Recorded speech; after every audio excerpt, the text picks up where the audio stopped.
żyję w Polsce od dłuższego czasu i widzę, jak po prostu zmienia się nastroje Polaków.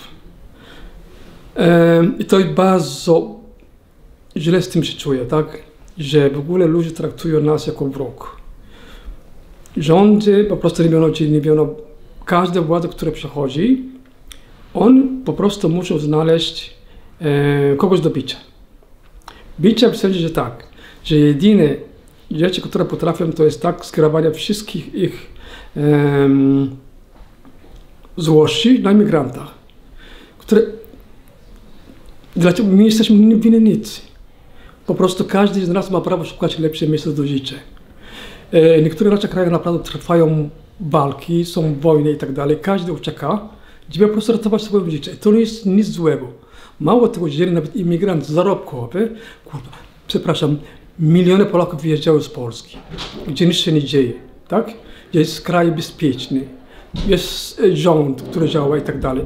I dalej jeżdżą na zachód, żeby po prostu zarabiać lepsze pieniądze albo zmienić swoje życie.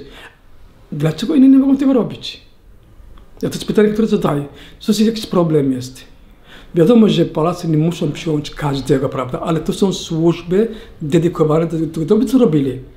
I mi się wydaje, że nawet rząd teraz przestał w ogóle wierzyć w tym, sam swoje na przykład służby, tak? Bo jak to jest możliwe, że na przykład rząd teraz ogłasza, że chce w ogóle nie przyjąć azyl. I chcą wiedzieć, kto przyjedzie do Polski. Zawsze było, każda osoba, która przyjedzie do Polski, jest sprawdzona. Są środki, strzeżone środki, to jest mnóstwo ludzi i tam służby mają po prostu czas, żeby to sprawdzić, ludzie są zły czy nie. Tak? Jeżeli one twierdzą, że to nie są zły, wypuszczają na wolność. Jeżeli nie, to deportują. I to są służby, które działają i są do tego dedykowane. Dlaczego rząd nie ufa tych w ogóle urzędach?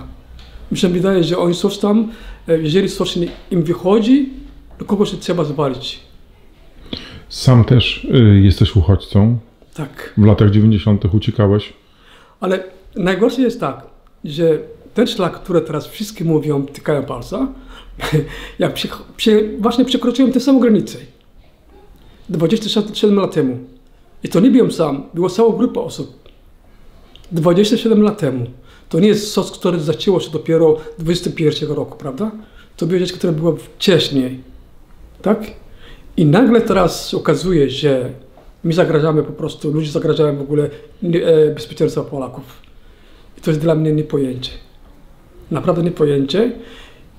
Więc ja, jeżeli ktoś mnie będzie oglądał, tak, albo słuchał mojego wywiadu, bardzo dziękuję Piotrek, że w ogóle dałeś mi taką możliwość.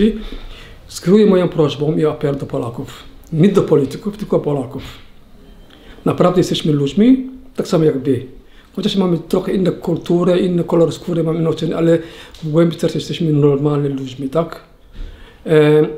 Dlaczego jestem akurat tutaj dzisiaj? Bo Polacy mi pokazali drogę, którą mam iść. Tak? Nie władze i tak dalej, tylko ja żyję wśród Polaków. I oni po prostu mi pokazali piękno tego kraju. Tak? Tak samo może to robić teraz. Ale nie słuchajcie, bardzo wam proszę tych polityków. Oni tylko i wyłącznie myślą o swojej pozycji, tak? I my nie jesteśmy złymi ludźmi. Nikt nie gwarantuje, że ludzie, którzy przyjeżdżają tutaj, są wszystkie aniołami. W każdym społeczeństwie znajdzie jakieś czarną owca. Tak samo Polacy mają, tak samo Niemcy mają i tak dalej. Więc nie wrzucajcie nam wszystko na jednego worka, nie zagrażamy waszemu niebezpieczeństwu. Wręcz przeciwnie, ja wybierałem się Polską, wybrałem taki kraj niebezpieczny, czyli uciekałem od niebezpieczeństwa, przyjechałem do kraju i czuję, że tu jest bezpieczny i nadal chciałem być bezpieczny żyć w tym kraju. Ale to, co robią politycy, przyczyni się, że ja chodząc na ulicę, niektórzy będą uważali, że jestem osoba, która w ogóle zagraża niebezpieczeństwo Polaków. I ktoś może mi za to zrobić mi krzywdę.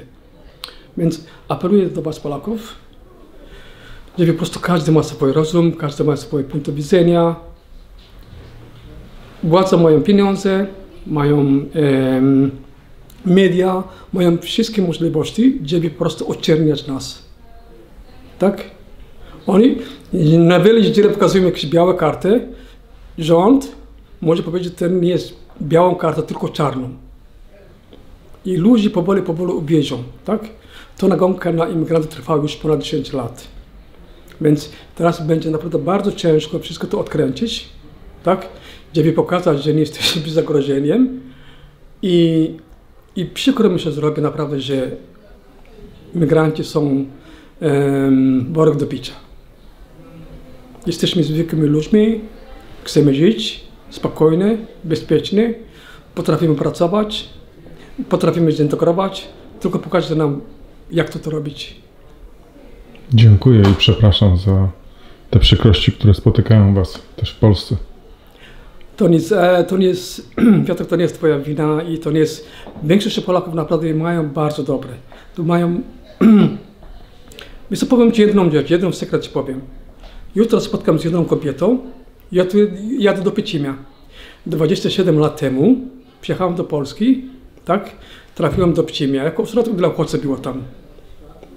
I poprosiliśmy rząd, byliśmy tam prawie rok, w tym ośrodku. Prosiliśmy rząd, bo chcieliśmy zostać w Polsce, powiedzieli, słuchajcie, skoro my chcemy zostać w Polsce, dajcie nam możliwość uczenia języka polskiego. Powiedzieli, że nie mają, budżetu do tego nie mają.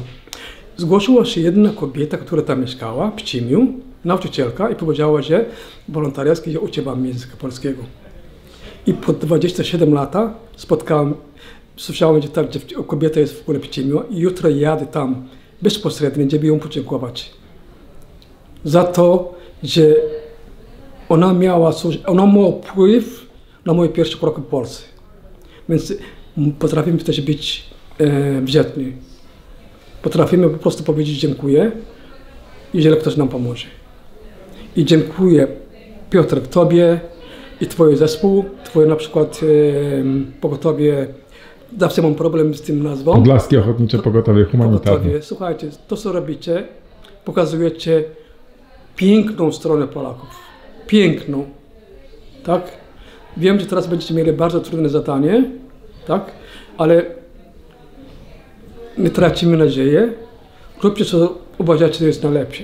Bo dla was najważniejsze, zauważyłem jedną rzecz, dla was najważniejszy jest człowiek. I na tym możemy iść dalej. Bardzo wam dziękuję jeszcze raz. W imieniu mnóstwo migrantów, mnóstwo uchodźców, które przyjechały do Polski, szukają lepszej miejsca do życia. Dziękuję.